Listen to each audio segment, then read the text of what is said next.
So today we got a glimpse of what the future of video gaming is going to look like, and at the forefront of it is not Microsoft, Sony or Nintendo, it's Google. So today Google unveiled the Google Stadia, and in my opinion the whole concept is absolutely fantastic and definitely the direction that I knew that video gaming was going to be going in the future, but at the same time it also raises a lot of questions, so let's talk about it.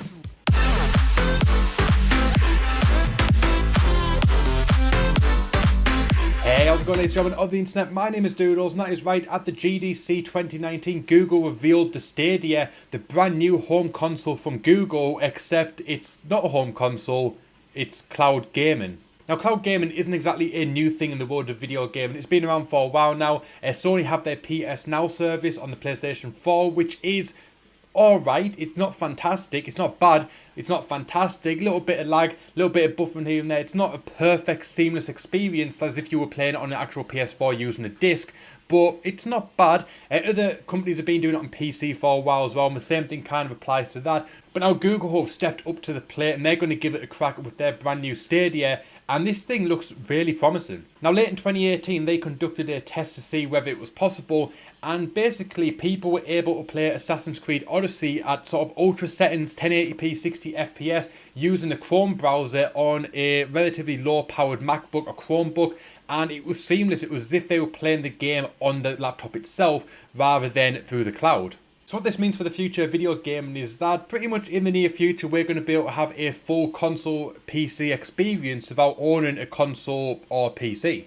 Now, I'm going to assume that Google weren't going to go into this unless they thought they could absolutely nail it, because if it buffers, if it has input lag, anything like that, if the compression, the frame rate drops, anything happens to the quality of the game that you're experiencing, then the Google Stadia is going to go downhill pretty damn fast. So I'm going to assume that Google know exactly what they're doing, and this is not going to be the case. Assume you've got a pretty decent internet connection, which also means that the Google Stadia is essentially a pointless service if you don't have an internet connection. So it's kind of good, it's kind of bad at the same breath, so yeah, it's going to be a weird one. Now, as I mentioned earlier, they were able to get Assassin's Creed Odyssey run at 1080p on sort of full graphical settings at 60 FPS using a $200 Chromebook, which is a really, really low-end piece of hardware, so that's pretty promising. But they're not going to go for 1080p when the Stadia launch. They are actually going to be going for the full 4K HDR 60 FPS experience with the Stadia when it goes live later this year. And they also plan on taking the Stadia to 8K 120 FPS once the 8K technology sort of becomes a standard in everyone's homes around the world. Obviously right now 4K is just starting to make a name for itself in everyone's homes. Prices are going down quite a bit, but a lot of people still sticking with 1080p. But before long 4K will become the norm, and then later in the future when 8K becomes the norm, they'll be upgrading the service and start offering that at the full 120 FPS as well, which is absolutely fantastic to think that we could stream full video games from AAA developers, from Ubisoft, EA, all the big names in 8K 120 FPS from the internet. And now you may ask how they are able to eventually achieve 8K and 120 FPS, and that is because the architecture behind it, the power behind it, is absolutely breathtaking. The GPU is custom made by AMD and has 10.7 teraflops of power, which in comparison the Xbox One X has 6 teraflops and the PS4 Pro has 4.2. So if you combine the power of both of those consoles together, the Google Stadia is still more powerful than it. So yeah, this is going to be one pretty damn powerful piece of kit. Now, this just goes to show how great technology is getting. I actually read an article yesterday where a surgeon in China was able to perform a brain operation from 1800 miles away using the 5G data networks. That kind of shows how fast the internet is getting and what can be achieved with it. And obviously video gaming is now taking it another step further by having a completely cloud-based gaming experience, which is absolutely fantastic because, as it was mentioned in the press conference, video gaming is the biggest form of entertainment now in the world, so it only makes sense that video gaming is going to be taking a lot of strides to revolutionise and continue to grow the entertainment industry, and this is obviously the next step in it. Digital streaming stuff like that is not a new thing by any means. Obviously the music industry kind of pioneered it a little while ago with the likes of iTunes, and you got stuff like Spotify and that. Obviously the film industry has gone the whole Netflix route rather than the sort of the physical media. Basically digital streaming is now the main thing, and obviously video games are now doing just that as well. But what does this mean for the console market? This is going to be really, really interesting because why go and buy a new bit of hardware such as a PS5, the Xbox, whatever the new Xbox is going to be called, the next version of whatever Nintendo are doing, when you can not buy any of that and have access to the same experience anywhere you go? Pretty much for the Stadia, I could be sat now on my computer, which is right in front of me. I could be playing Assassin's Creed Odyssey, Doom Eternal, or any other game that's on there.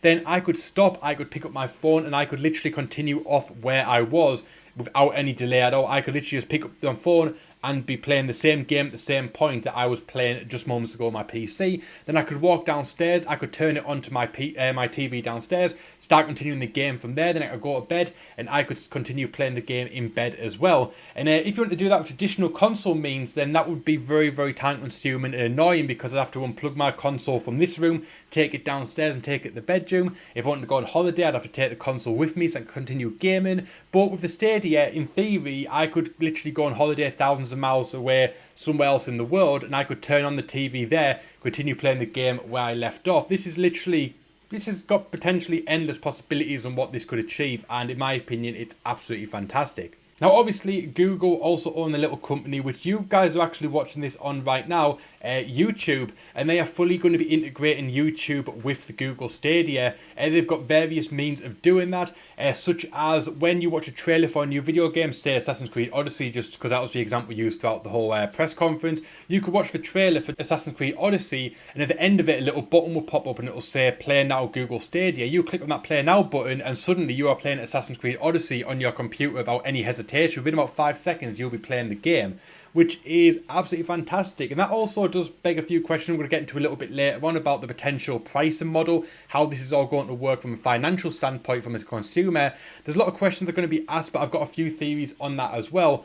But also, when it comes to YouTube, they're going to be doing some amazing things.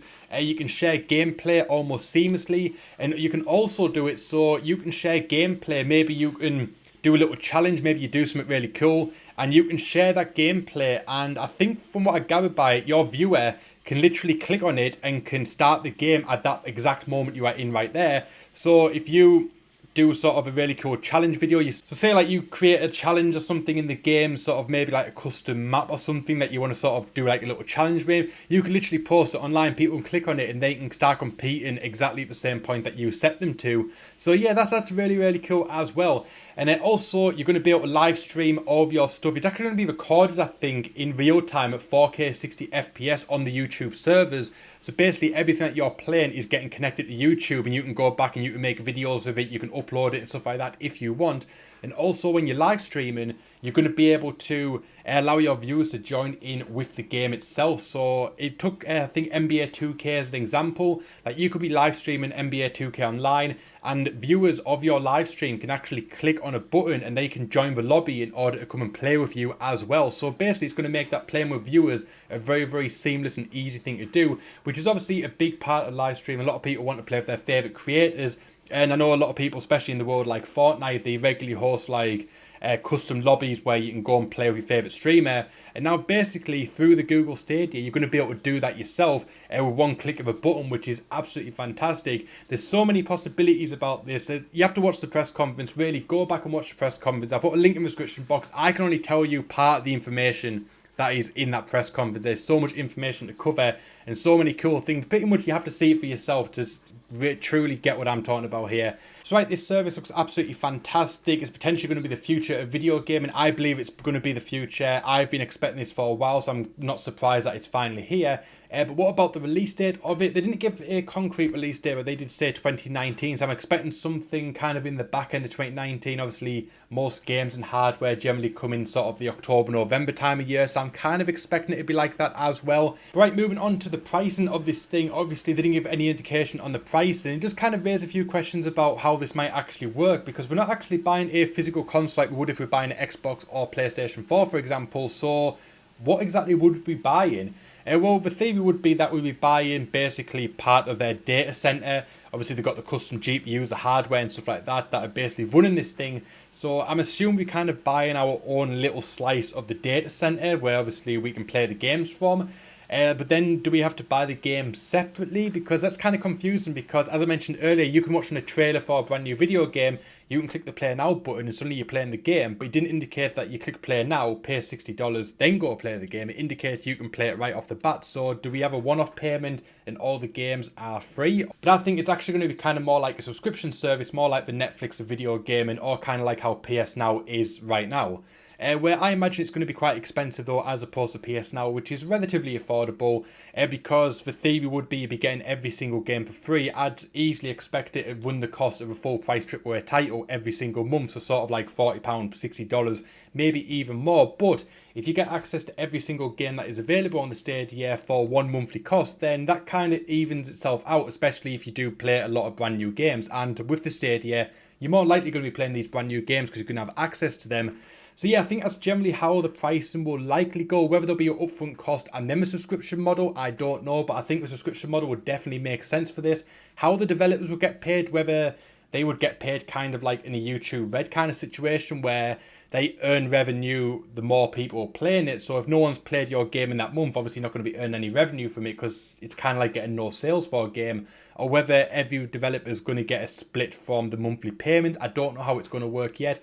But my theory would be that probably initial upfront pricing to sort of get your own little slice of the data center. You get your own little Stadia system somewhere in the world, and then a monthly fee in order to play the games. That'll be the only way that you could literally click on a trailer and play it instantly, is if you had access to every single game right off the bat.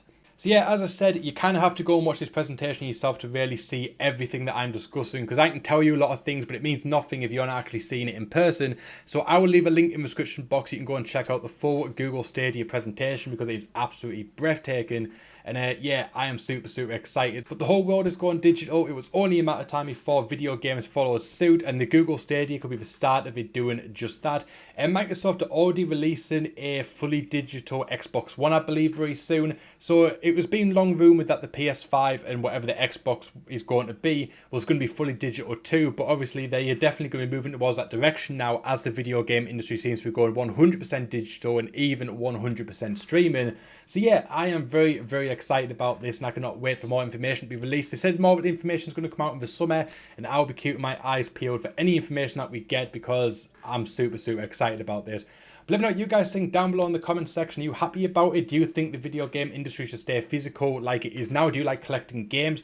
Or are you one of those Netflix, Spotify type of people where you are more than happy to stream all of your content? Because to be fair, I like physical games, I like having games in my collection, but I also like using stuff like Apple Music and Netflix, so I kind of don't mind my video games being like that too. I don't really have the sort of the connection to video games like I used to. I used to love owning games.